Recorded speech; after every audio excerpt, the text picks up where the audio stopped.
नमस्कार, स्वागत है आपका 7 बजे की खबरों में। मैं हूं अमृता राय। सबसे पहले आज की सुर्खियां।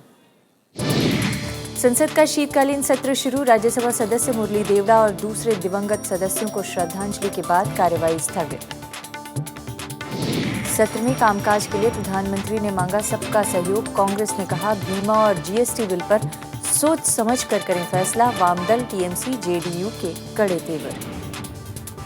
शारदा घोटाले को लेकर तृणमूल का केंद्र पर पार्टी सांसदों को फंसाने का आरोप। दिल्ली में प्रदर्शन का ऐलान। सरकार का आरोपों से इनकार। आईपीएल स्पॉट फिक्सिंग में बीसीसीआई को कड़ी फटकार। सुप्रीम कोर्ट ने कहा सुलझाया जाएगा हितों का टकराव। जम्मू कश्मीर और झारखंड में पहले दौर का मतदान कल। सुरक्षा के कड़े इंतजाम। दांव पर नेशनल कॉन्फ्रेंस और जेएमएम की साख।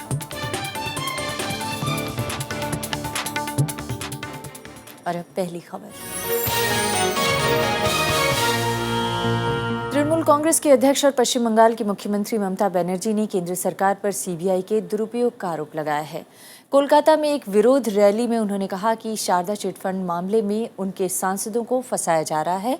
उन्होंने कहा कि वर्धमान धमाकों पर भी राजनीति हो रही है।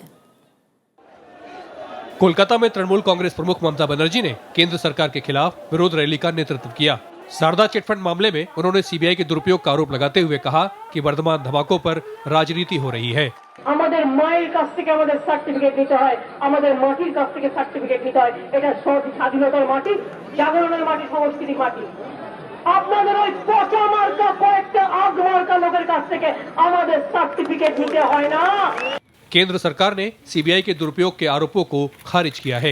The government have no role with regard to CBI. They may be speaking out of their experience and they were in government in UPA. The CBI was misused. We are neither using nor misusing CBI. Saradha chit fund मामले में तृणमूल कांग्रेस के सांसद सृंजय घोष और निलंबित सांसद कुणाल घोष को CBI पहले ही गिरफ्तार कर चुकी है। कुणाल घोष का आरोप है कि ममता बनर्जी को चिटफंड घोटाले से फायदा हासिल हुआ है। तृणमूल कांग्रेस प्रमुख ने कहा कि विभिन्न मुद्दों पर केंद्र सरकार के खिलाफ उनकी पार्टी दिल्ली में भी विरोध करेगी। Bureau report, Rajya Sabha TV. और आज इस मसले पर बातचीत करने के लिए हमारे साथ हैं तृणमूल कांग्रेस के नेता सौगतो रॉय साहब। बहुत बहुत स्वागत है आपका सौगतो जी। आज ममता बनर्जी ने ये तो कहा ही कि सीबीआई का दुरुपयोग कर रही है केंद्र सरकार। ये भी कहा कि मोदी जी शिष्टाचार भूल गए हैं, लेकिन भ्रष्टाचार के मामले सामने आने के बाद ही शिष्टाचार की बात क्यों याद आ रही है?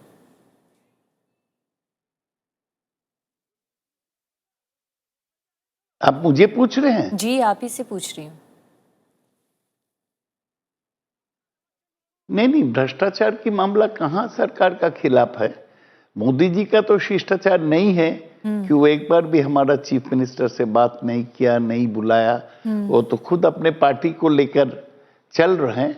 और ममता जी जो इल्जाम लगाया है कि केंद्रीय सरकार सीबीआई को दुरुपयोग कर रहा है, ये तो सही है। ये तो पहले भी सीबीआई का खिलाफ ये इल्जाम था कि सीबीआई पॉलिटिकली यूज होते हैं। सुप्रीम कोर्ट ने पहले सीबीआई को एक केज पैरट बताया और थोड़े ही दिन पहले सुप्रीम कोर्ट सीबीआई डायरेक्टर को 2G स्कैम से अलग रहने पड़ा। तो सीबीआई जो वेंकैया नायडू कह रहे थे we are neither using nor misusing, it's clear that they are following the line of the previous governments. वो अभी भी सीबीआई को यूज कर रहे हैं और तृणमूल कांग्रेस को दबाने के लिए। लेकिन क्या आपको नहीं लगता है कि अगर आपके नेताओं के नाम आ रहे हैं तो अच्छा ये होता कि अपनी बेकसूरी वो साबित करते और इसके बाद कुछ बात करते, तो शायद इस विरोध रैली में ज्यादा दम दिखता? अरे बेकसूरी साबित करने में तो टाइम लगेगा। एक सीबीआई एक इन्वेस्टिगेटिव एजेंसी है, ये तो कोर्ट नहीं है। सीबीआई जांच कर सकता है, जांच करने के बाद कोर्ट में पेश कर सकता है। लेकिन हमारा मुल्क में तो ट्रायल बाय मीडिया चलता है। सीबीआई किसी को इंटरोगेट करने के लिए बुलाए, उसको भी बड़ा न्यूज बनाया जाएगा। किसी को गिरफ्तार किया, इसको भी बड़ा न्यूज बनाया जाएगा। ये हम भूल नहीं सकते। लेकिन अब तक कि ये CBI परंपरा तो चली अमित आ शाह रही को है, भी सीबीआई यूं ही तो किसी को गिरफ्तार गिरफ्तार किए थे, नहीं 2 करती। महीना और जेल आप में ये भी थे। बताइए कि कुणाल घोष क्यों कह रहे हैं कि ममता बनर्जी को संयुक्त रूप से बिठाकर पूछताछ होनी चाहिए। इस तरह की बातें तो आप ही लोगों की तरफ से आ रही है ना, आप ही लोगों के जो नजदीकी रहे हैं उन्हीं की तरफ से तो बार बार आ रही है।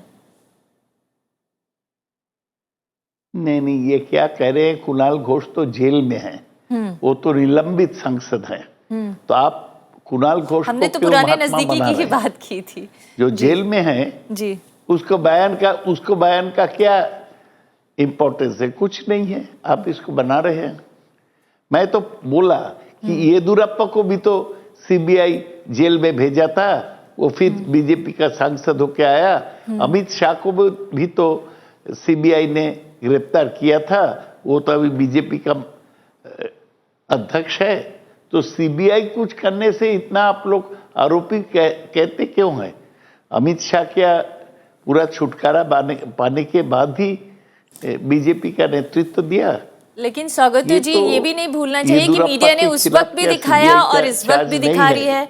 मीडिया के पास खबर थी तो उस वक्त भी दिखा रही थी और इस वक्त भी दिखाइए दिखा ना। रही है। सवाल ये लेकिन है कोई कि लाखों लोगों का पैसा डूबा। कंक्लूजन में मत पहुंचिए। जी, मैं ये कहना चाह रही हूँ कि लाखों लोगों का पैसा डूबा पश्चिम बंगाल में चिटफंड घोटाले में।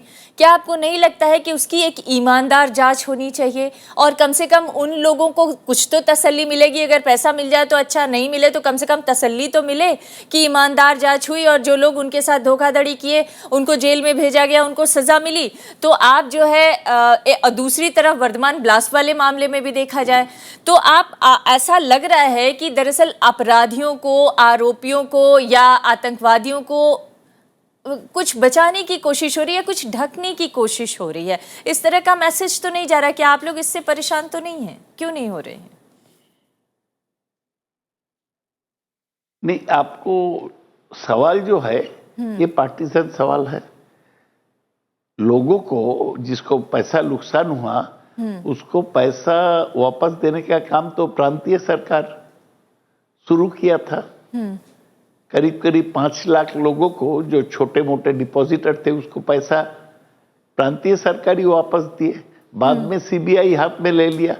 तो आपको जो कहना है ये तो बेबुनियाद है कि पैसा नहीं मिले तो तसल्ली मिलेगा। आपको पैसा अगर छीना जाए, फिर आपको बोला पैसा आपको नहीं वापस दे सकता हूं, लेकिन उसको अरेस्ट किया, इससे आपको तसल्ली मिलना चाहिए। ये तो गलत सवाल है। नहीं, लेकिन ये भी तो सच है कि आरोपी को सजा भी मिलनी चाहिए और पैसा भी मिलना चाहिए। मैंने तो ये कहा था कि अगर पैसा ना मिले तो कम से कम सजा ही मिले।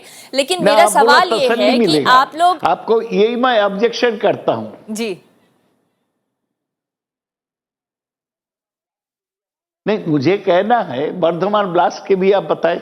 हाँ, बर्धमान ब्लास्ट हिंदुस्तान में ये क्या पहले ब्लास्ट है? ये बर्धमान ब्लास्ट में तो आम जनता को कोई नुकसान नहीं पहुंचा, जो लोग बॉम्ब बना रहे थे उसको ही मौत हुआ। आप इसको बहुत बड़ा कॉन्स्पिरेसी ठहराते हैं।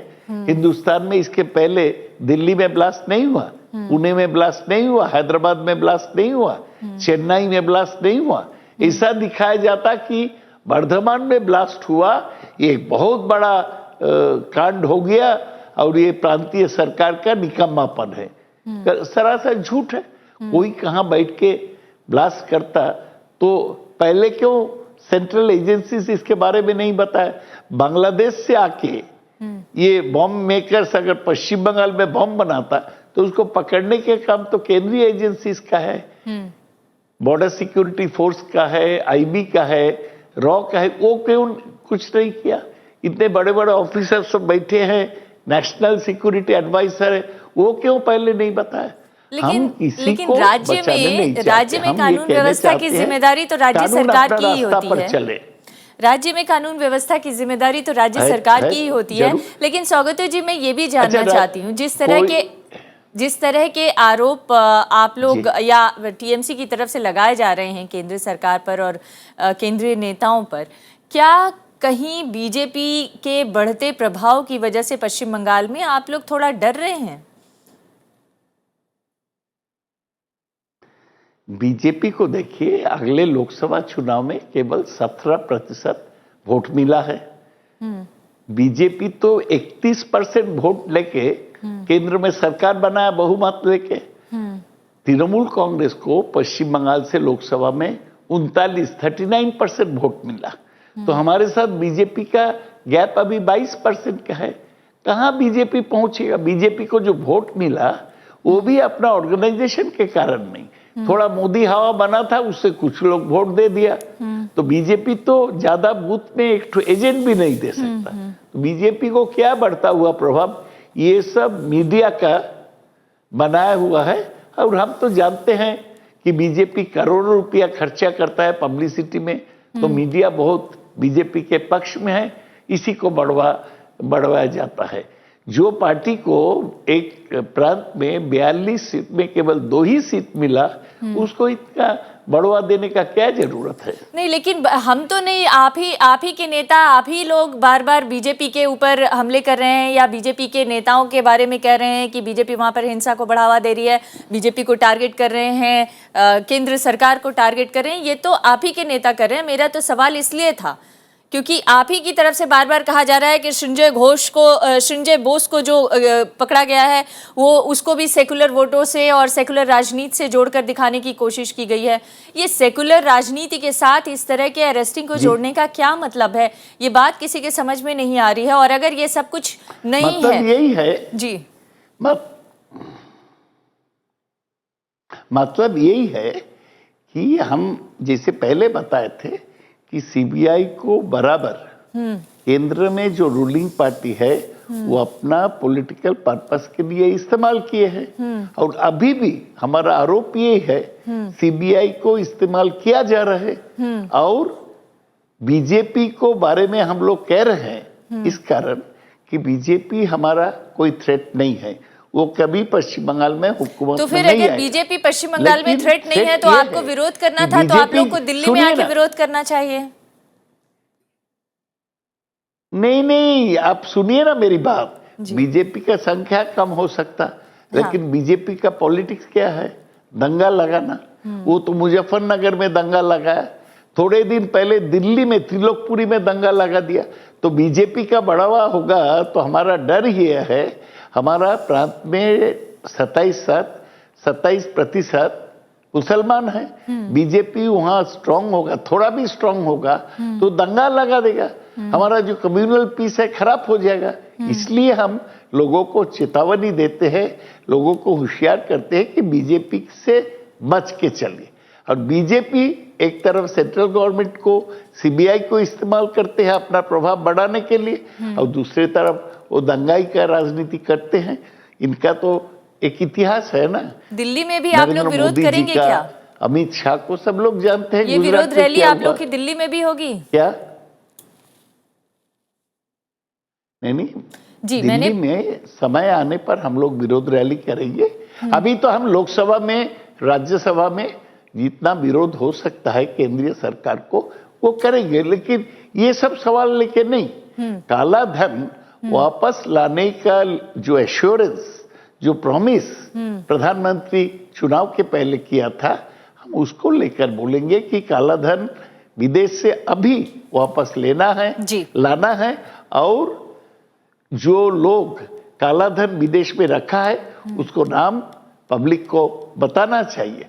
हम ये भी सवाल उठाएंगे कि बीजेपी जो चुनाव में हजारों करोड़ रुपया खर्चा किया, उसका कालाधन किधर से आया, इसको जांच होना चाहिए।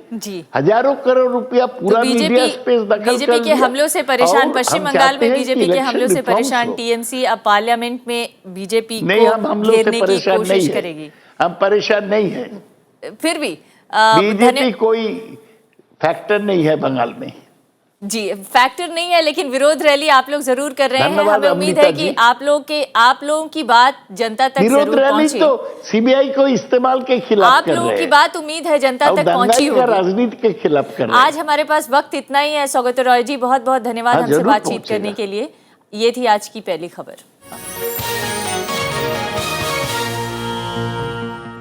संसद का शीतकालीन सत्र इस बार काफी महत्वपूर्ण साबित हो सकता है। सरकार जहां आर्थिक एजेंडे से जुड़े कामकाज और विधेयकों पर ध्यान केंद्रित कर रही है, तो वहीं पर विपक्ष सरकार को काले धन और महंगाई के मुद्दे पर घेरने की कोशिश में है।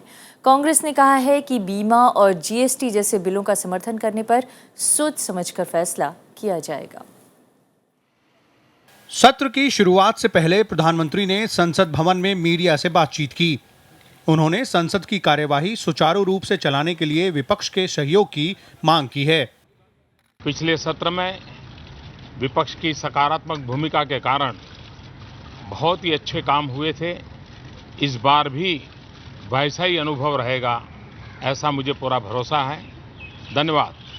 लेकिन विपक्ष ने ये साफ कर दिया है कि काले धन और महंगाई के साथ कुछ और मुद्दों पर वो सरकार की घेराबंदी करने को तैयार है। बहुत से मुद्दे हैं, क्योंकि एक तरफ तो ब्लैक मनी का उन्होंने वायदा किया था 100 दिन में हम वापस लाकर। In fact, we will demand some other issues. One, government talked a lot about black money, but finally nothing is happening to unearth black money and get the money back, which genuinely belongs to the people and the country. Maharashtra में विपक्ष में बैठी शिवसेना केंद्र में सरकार के साथ है और इससे निश्चित तौर पर सरकार को राहत होगी। जो भी हमारी ताकत है हम सरकार के साथ ही रहेंगे। कोई हमारा भारतीय जनता पार्टी से दिल्ली में या राष्ट्रीय स्तर पर कोई हमारा मतभेद नहीं है।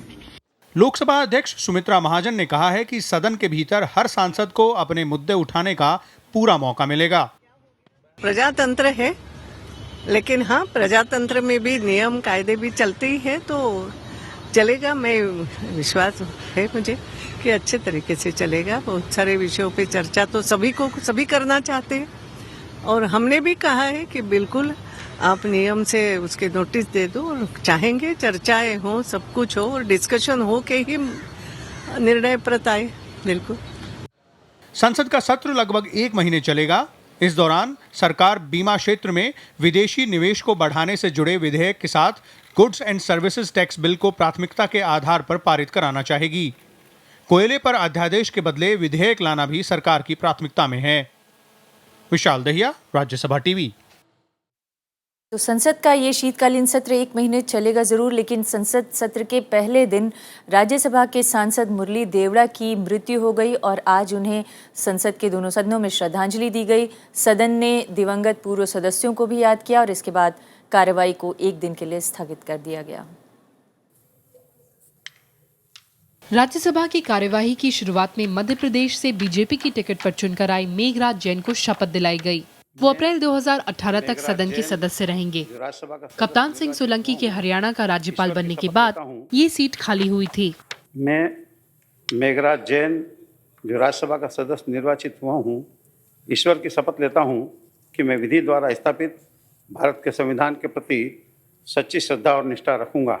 इसके बाद सदन ने कांग्रेस नेता और राज्यसभा सदस्य मुरली देवड़ा को श्रद्धांजलि दी। देवड़ा 77 साल के थे। उन्होंने मुंबई में आखिरी सांस ली। देवड़ा केंद्र में मंत्री रहने के साथ संसद की कई स्थायी समितियों के भी अध्यक्ष रहे। In the passing away of Shri Murli Devra, the country has lost a distinguished parliamentarian, an able administrator, and a dedicated social worker.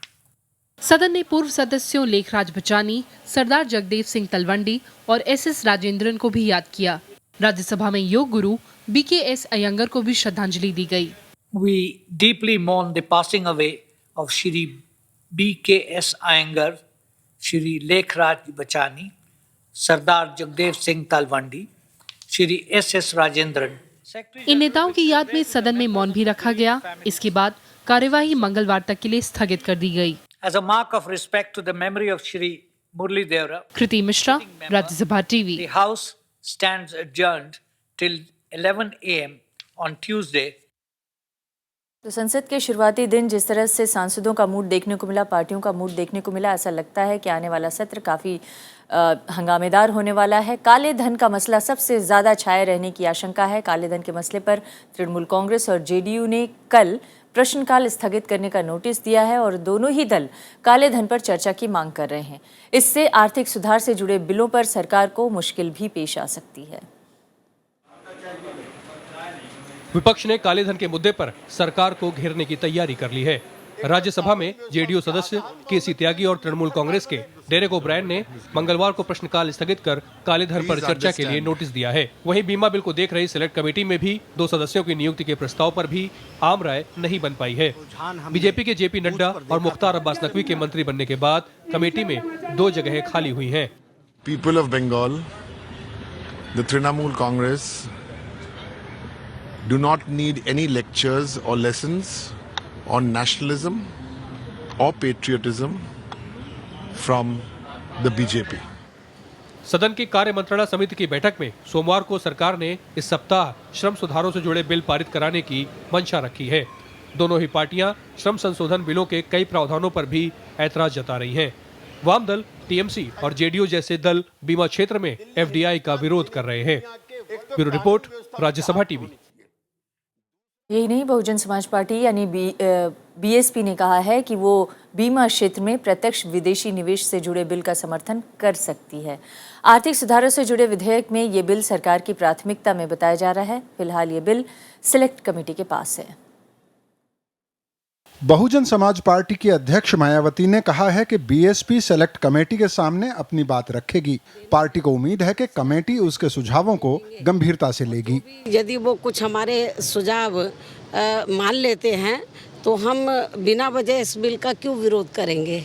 बीमा क्षेत्र में एफडीआई की सीमा बढ़ाने के लिए संशोधन विधेयक पर चंदन मित्रा की अध्यक्षता वाली संसदीय समिति में अभी तक आम राय नहीं बन पाई है। वित्त मंत्री अरुण जेटली ने खुद विपक्ष के कुछ नेताओं से संपर्क साधा है। वित्त मंत्री चाहते हैं कि संसदीय समिति की रिपोर्ट जल्दी आए। पूरा विश्वास है, कांग्रेस ने वचन दिया, राष्ट्र है, बाकी पार्टी ने भी वो वचन को पालन करेंगे, मुझे पूर्ण विश्वास है। We are committed, we want this reform of insurance at the earliest and I am confident of getting the support of the major opposition parties. बीमा संशोधन बिल पर कांग्रेस भी सरकार का साथ दे सकती है। यह बिल यूपीए सरकार ने 2008 में पेश किया था। उस समय बीजेपी ने बिल का विरोध किया था। श्याम सुंदर, राज्यसभा टीवी। सीबीआई निदेशक की नियुक्ति से जुड़ा संशोधन बिल कल लोकसभा में पेश हो सकता है। बिल के प्रावधानों के तहत कोरम पूरा नहीं होने के बावजूद नियुक्ति अवैध नहीं होगी। नेता विपक्ष की जगह सबसे बड़े विपक्षी दल के नेता को चयन समिति में जगह भी मिलेगी। सीबीआई से जुड़े दिल्ली स्पेशल पुलिस एस्टेब्लिशमेंट यानी डीएसपी कानून में सरकार संशोधन करने जा रही है। संशोधन बिल की कॉपी लोकसभा सदस्यों को दी जा चुकी है। डीएसपी कानून की धारा 4A में संशोधन किया जाना है। इसके तहत लोकसभा में नेता विपक्ष नहीं होने की स्थिति में सबसे बड़े विपक्षी दल के नेता को चयन समिति में जगह दी जाएगी।